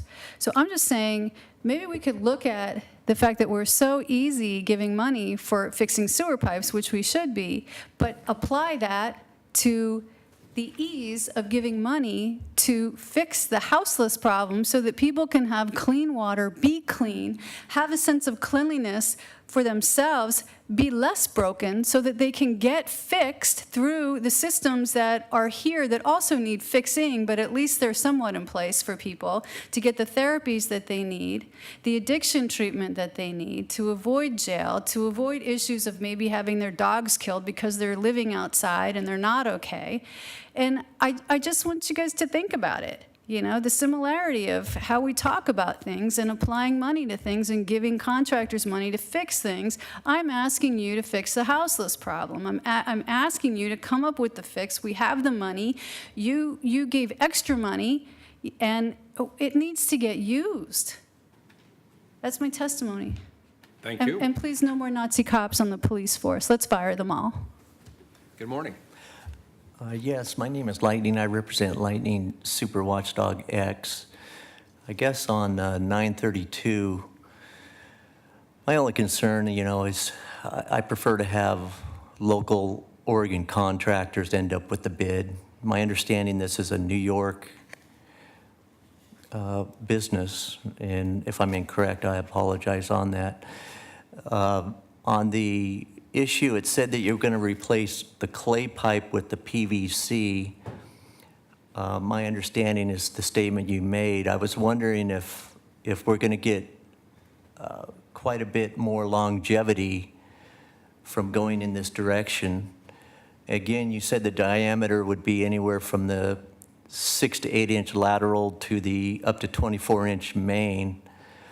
Again, just when we're talking the trenchless type method, I believe that was on the bid, or the number 933. You have a certain section, I guess, which would be trenchless. Again, you were talking two different methods, from the UV to the heat. It sounds to me like maybe that's still kind of an uncertain method, or maybe going in a different direction now for that change will offer more longevity. I'm hoping, again, there's some type of, on this type of work, they're offering some type of warranties or longevity on how long they think this will last, because it sounded like on the first 932, you had a capacity situation to where these pipes weren't big enough at the time. And I'm sure you've calculated into any growth in the areas and what could possibly happen to make sure we don't, run into that situation again, because I know you're talking going up to maybe 24-inch. And I was curious on why you might not even go up even bigger than that, just for long-term type growth, and to make sure that we don't run into the same problem. And also, you used a term called pipe bursting for one block, and I've never heard of that term before, and hopefully someone can come up here and explain what the term pipe bursting means for one block and what type of method that is. Thank you. Thank you. I don't know if staff has response to. Oh, they're not here too. Oh, okay, very good. Excellent, thank you. Colleagues, any more comments before we move these?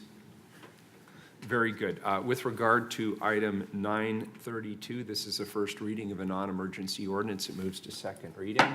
With regard to item 933, this is a first reading of a non-emergency ordinance. It also moves to second reading. And that gives us item 931. Thank you for your patience, gentlemen. Go ahead and read it.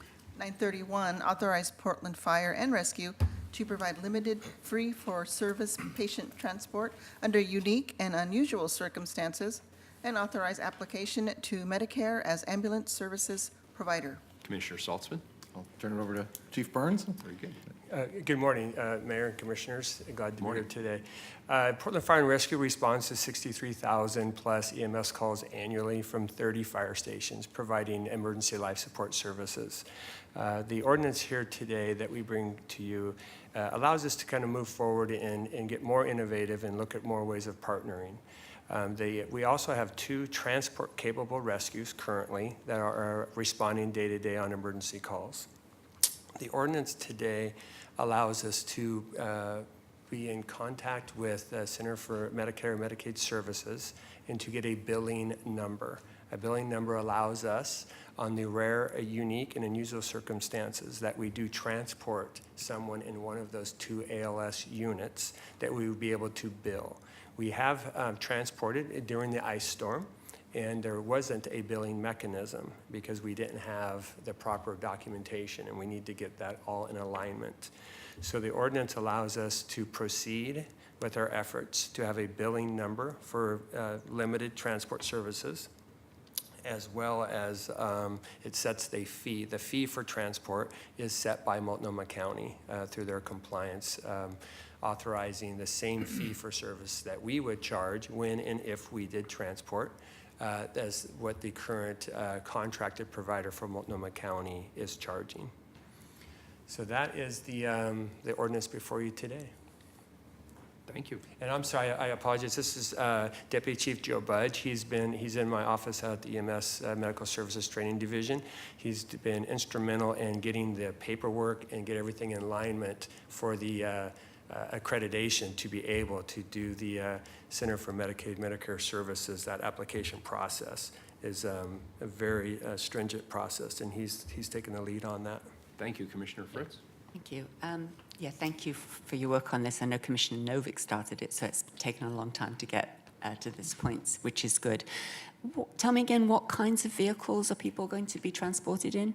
So currently, we have 2 transport-capable, they look like ambulances, but they're rescues. Portland Fire and Rescue are staffing those with firefighters today, and they are actually running some of the low-acuity calls.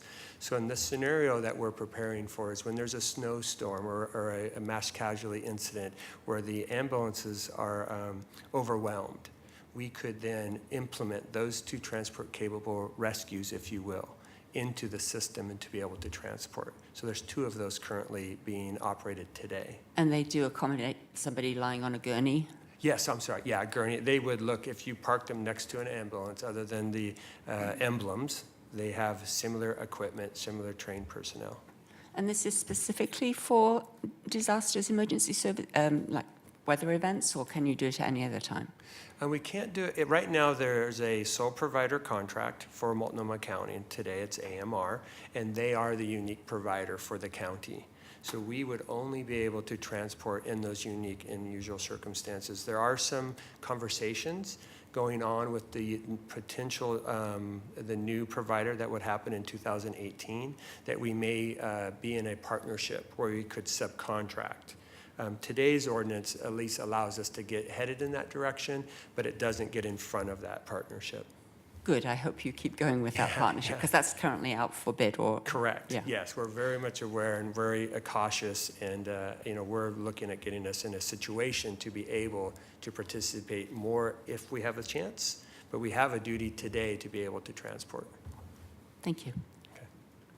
Very good. Do you need do you need some determination by the county that a transport is a unique and unusual circumstance, or is that just? Well, actually, today in our protocols, we could actually transport if there's a critical patient that's readily needs transport immediately and there's not an ALS unit currently available. We have that in our protocols today.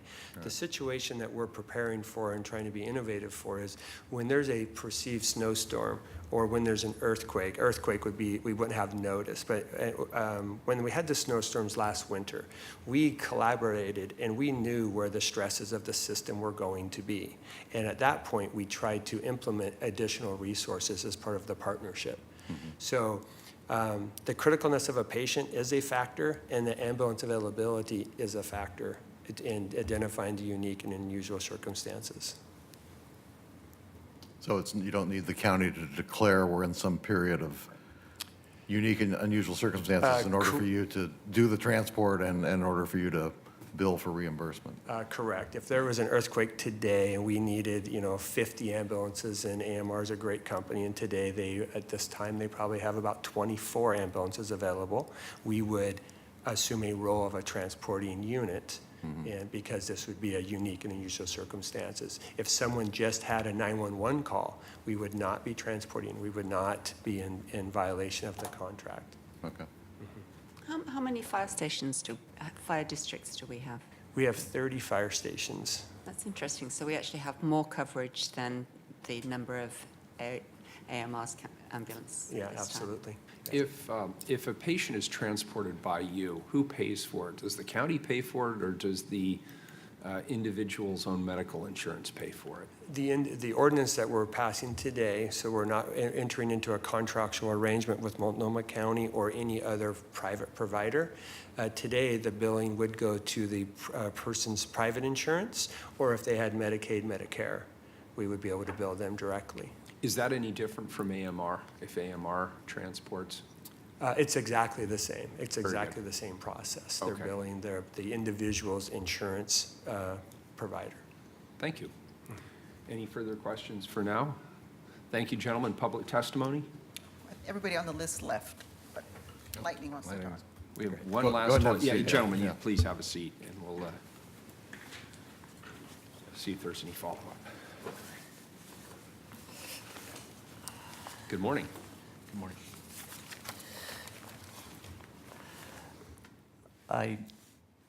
My name is Lightning. I represent Lightning Super Watchdog X. I absolutely approve this ordinance, and I like the direction that the fire and rescue is going on this. I want to see more of a cost recovery type analysis in the future on this that could be done, as far as if maybe working with Multnomah County, you might be able to do a little bit better service in certain areas from your current fire stations, and having an understanding, maybe AMR has approximately 24 ambulances. Maybe you can work with them to increase how many we have. And I think it's great. I mean, you have, my understanding on this ordinance, 63,000 emergency calls each year. Now, what kind of confused me a little bit, and I think you know where I'm going to go on this, is that you're talking 1,000 per transport, and then you have basically on your last page that you think the fees brought in will be about 10,000 annual revenue. Well, as you and I both know, if you're having 63,000 calls a year and you're possibly able to move forward on this, I think your income is going to be pretty good there. And I think it should be. I think you earn it. And I think that people out in the community should have a right to say, no, I'd rather be transported by Portland Fire and Rescue instead of AMR. I think they should be given that right. And I'm hoping after review through the Multnomah County contract that we get a little more clear understanding on not saying taking over too much, but being given a little bit more, and then calculating new vehicles to be purchased and expanding this, because I think it's a great opportunity for the public first, but also for Portland Fire and Rescue. And I think there needs to be more numbers done on this, calculations, and look at the cost recovery analysis and the benefits, again, to the public. If I want to be transported by Portland Fire and Rescue, then so be it. I think I should have that right. And then again, we'll bill my insurance or Medicare. We go from there. So anyway, it's a great program, and hope it'll continue and expand. Thank you. Thank you, sir. I appreciate it. Colleagues, any further follow-up? This is a first reading of a non-emergency ordinance. It moves to second reading. Thank you for your testimony and your presence. We are adjourned until Thursday at 1 p.m. That's Thursday, August 24th.